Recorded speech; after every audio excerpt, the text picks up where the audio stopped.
Chapter 8. Selena walked down the marble hall, her dress flowing behind in a purple and white wave. Cole strode beside her, a hand on the eagle-shaped pommel of his sword. Is there anything interesting down this hall? What else would you care to see?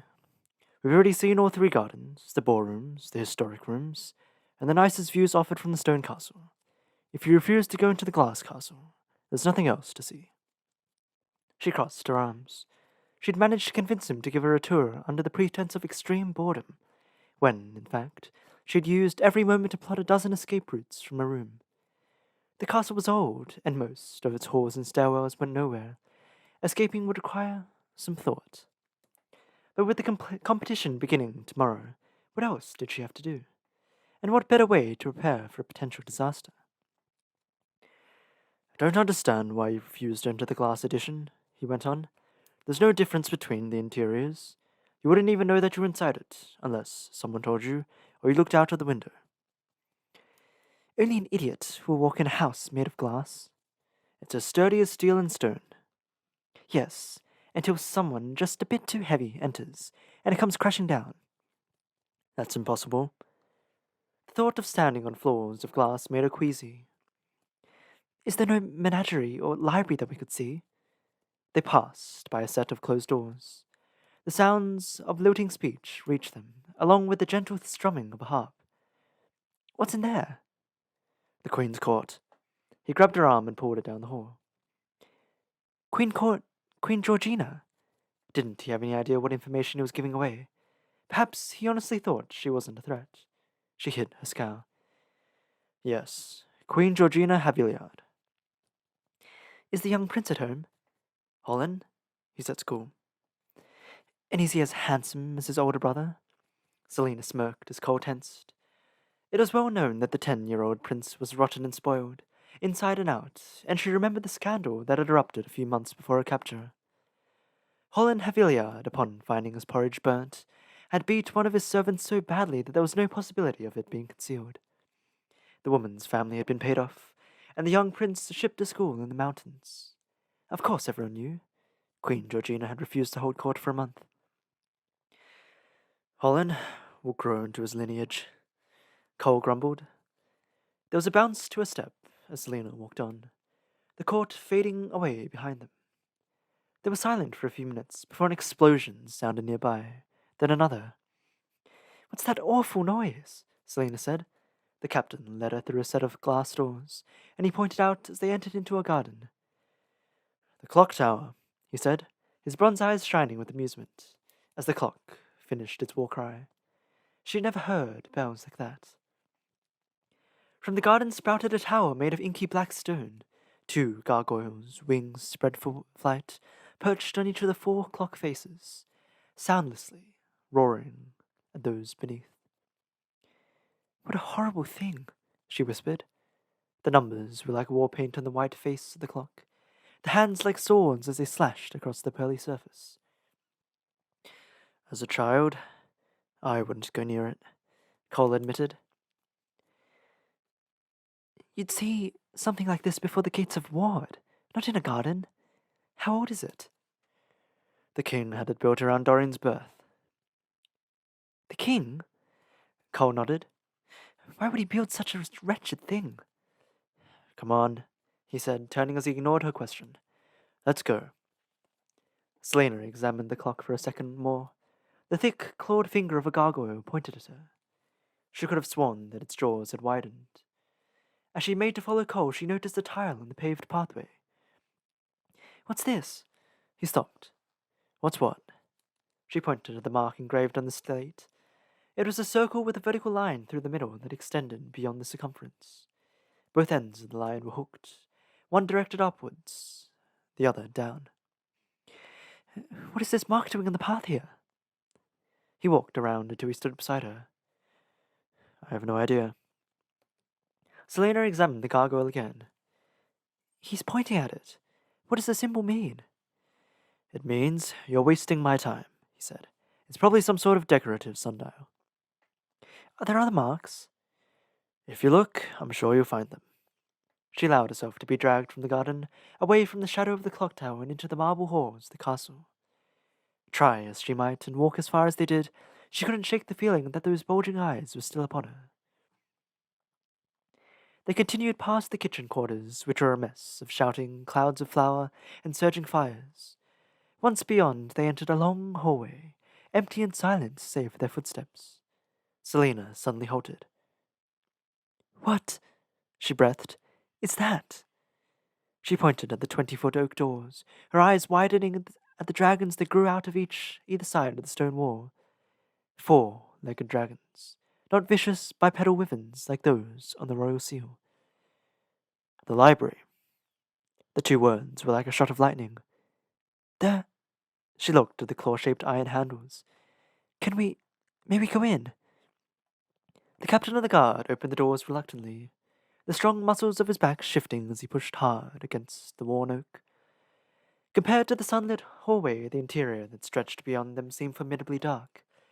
But as she stepped inside, chandelabras came into view, along with black and white marble floors, large mahogany tables with red velvet chairs, a slumbering fire, mezzanines, bridges, ladders, railings, and then books, books, and books, and books.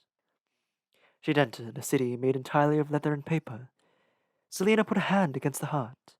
Escape routes be damned. "I've never seen. How many volumes are there?" Cole shrugged. "The last time anyone bothered to count, it was 1,000,000. But that was 200 years ago. I'd say maybe more than that, especially given the legends that a second library lies deep beneath, in catacombs and tunnels." "Over 1,000,000? 1,000,000 books?" Her heart leapt and danced, and she cracked a smile. "I'd die before I even cut through half of that." "You like to read?" She raised an eyebrow. "Don't you?" Not waiting for an answer, she moved further into the library, the train of her gown sweeping across the floor. She neared a shelf and looked at the titles. She recognized none of them. Grinning, she whirled and moved through the main floor, running a hand across the dusty books. "I didn't know assassins liked to read," Cole called. If she were to die now, it would be completely in bliss. "You said you were from Terrason. Did you ever visit the great library of Orinth? They say it's twice the size of this, and that it used to hold all the knowledge of the world." She turned from the stack she was currently studying. "Yes," she admitted, "when I was very young, though they wouldn't let me explore. The master scholars were too afraid I'd ruined some valuable manuscript."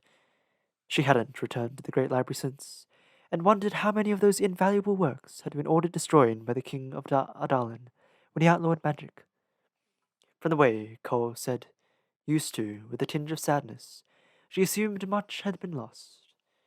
The part of her savoured the hope that those master scholars had smuggled many of the priceless books to safety. That, when the royal family had been slaughtered and the king of Ardalin invaded, those stuffy old men had the good sense to start hiding 2,000 years' worth of ideas and learning.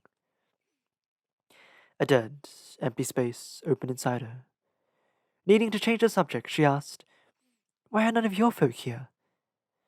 "Guards are of no use in the library." Oh, how wrong he was! Libraries were full of ideas, perhaps the most dangerous and powerful of all weapons. She said, "I was referring to your noble companions." He leaned against the table, a hand still on his sword. At least one of them remembered that they were alone together in the library. "Reading is a bit out of fashion, I'm afraid." "Yes, well, more for me to read, then." "Read? These belong to the king." "It's a library, isn't it?" "It's the king's property, and you aren't of noble blood. You need permission from either him or the prince." "I highly doubt either would notice the loss of a few books." Cole sighed. "It's late. I'm hungry." "So?" she said. He growled and practically dragged her from the library. After a solitary supper over which she contemplated all of her planned escape routes and how she might make more weapons for herself, Selina paced through her rooms. Where were the other competitors being kept? Did they have access to books, if they wanted? Selina slumped into a chair. She was tired, but the sun had barely set. Instead of reading, she could perhaps use the pianoforte, but, well, it had been a while, and she wasn't sure she could endure the sound of her own stumbling, clumsy playing. She traced the finger over a splotch of fuchsia silk on a dress. All those books, with no one to read them. An idea flashed, and she jumped to her feet, only to sit at the desk and grab a piece of parchment. If Captain Westfall insisted on protocol, then she'd give it to him in abundance. She dipped the glass pen in a pot of ink and held it over the paper. How odd it felt to hold a pen. She traced the letters in the air. It was impossible that she'd forgotten how to write. Her fingers moved awkwardly as the pen touched the paper, but she carefully wrote her name, then the alphabet, 3 times. The letters were uneven, but she could do it. She pulled out another piece of paper and began to write. Your Highness, it has come to my attention that your library isn't a library, but rather a personal collection for only you and your esteemed father to enjoy. As many of your million books seem to be present and underused, I must beg you to grant me permission to borrow a few so that they might receive the attention they deserve. Since I am deprived of company and entertainment, this act of kindness is the least someone of your importance could deign to bestow upon a lowly, miserable wretch such as I. Your most truly, Selina Sardathine. Selina beamed at a note and handed it to the nicest looking servant she could find, with specific instructions to give it immediately to the Crown Prince. When the woman returned half an hour later with a stack of books piled in her arms, Selina laughed as she swiped the note that crowned the column of leather. My most true assassin, enclosed are 7 books from my personal library that I have recently read and enjoyed immensely. You are, of course, free to read as many of the books in the castle library as you wish, but I command you to read these first, so that we might discuss them. I promise they are not dull, for I am not one inclined to sit through pages of nonsense and blotted speech, though perhaps you enjoy works and authors who think very highly of themselves. Most affectionately, Dorian Haviliard. Selina laughed again and took the books from the woman's arms, thanking her for her trouble. She walked into her bedroom, shutting the door with a backward kick, and dropped onto the bed, scattering the books across the crimson surface. She didn't recognize any of the titles, though one author was familiar. Choosing the book that seemed the most interesting, Selina flipped onto her back and began to read. Selina awoke the next morning to the wretched booming of the clock tower. Half asleep, she counted the chimes. Noon. She sat up. Where was Cole? And more importantly, what about the competition? Wasn't it supposed to have started today?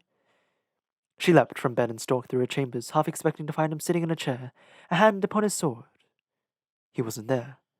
She popped her head into the hallway, but the 4 guards only reached for their weapons. She paced on the balcony. The crossbows of 5 guards beneath clicked into position, and put her hands on her hips as she surveyed the autumn day. The trees in the garden were golden brown, half of the leaves already dead on the earth. Yet the day was so warm it could have passed for summer. Selina took a seat on the rail and waved at the guards with their crossbows aimed at her. Out across Rifthold she could make out the sails of ships and the wagons and people streaming through the streets. The green roofs of the city glowed emerald in the sun. She looked again at the 5 guards beneath the balcony. They stared right back at her, and when they slowly lowered their crossbows, she grinned. She could knock them senseless with a few heavy books. A sound flitted through the garden, and some of the guards glanced towards the source. 3 women appeared from around a nearby hedge, clustered in conversation. Most of the talk Selina had overheard yesterday was immensely dull, and she didn't expect much as the women neared. They wore fine dresses, though the one in the middle, the raven-haired one, wore the finest. The red silks were the size of a tent, and her bodice was so tightly bound that Selina wondered if her waists were any more than 16 inches. The other women were blondes, dressed in pale blue, the matching gown suggesting their rank as ladies-in-waiting. Selina backed away from the ledge as they stopped at the nearby fountain. From her place at the back of the balcony, Selina could still see as the woman in red brushed a hand down the front of her skirts. I should have worn my white dress, she said loudly enough for everyone in Rifthold to hear. Dorian likes white. She adjusted a pleat in her skirt. But I wager that everyone's wearing white. Shall we go change, milady? Asked one of the blondes. No, snapped the woman. This dress is fine, old and shabby as it is. But, said the other blonde, then stopped as her mistress's head whipped around. Selina approached the rail again and peered over. The dress hardly looked old. It won't take long for Dorian to ask me for a private audience. Selina now leaned over the edge of the balcony. The guards watched the three girls, rapt for another reason entirely. Though I worry how much Parrington's courting will interfere. But I do adore the man for inviting me to Rifthold. My mother must be writhing in her grave. She paused and then said, I wonder who she is. Your mother, milady? The girl the prince brought into Rifthold. I heard he travelled all over Aurelia to find her, and that she rode into city on the captain of the guard's horse. I've heard nothing else about her, not even her name. The two women lagged behind their mistress and exchanged exasperated looks that informed the assassin this conversation had been held many times before. I don't need to worry, the woman mused. The prince's harlot won't be well received. His what? The ladies in waiting stopped beneath the balcony, batting their eyelashes at the guards. I need my pipe, the woman murmured, rubbing her temples. I feel a headache coming on. Selina's brows rose. Regardless, the woman continued striding away. I shall have to watch my back. I might even have to crash. The women screamed, the guards whirled, their crossbows pointed, and Selina looked skyward as she retreated from the rail into the shadows of the balcony of doorway. The flower pot had missed. This time. The woman cursed so colourfully that Selina clamped a hand over her mouth to keep from laughing. The servants cooed, wiping mud from the woman's skirts and swayed shoots. Be quiet, the woman hissed. The guards, wisely, didn't let their amusement show. Be quiet and let's go.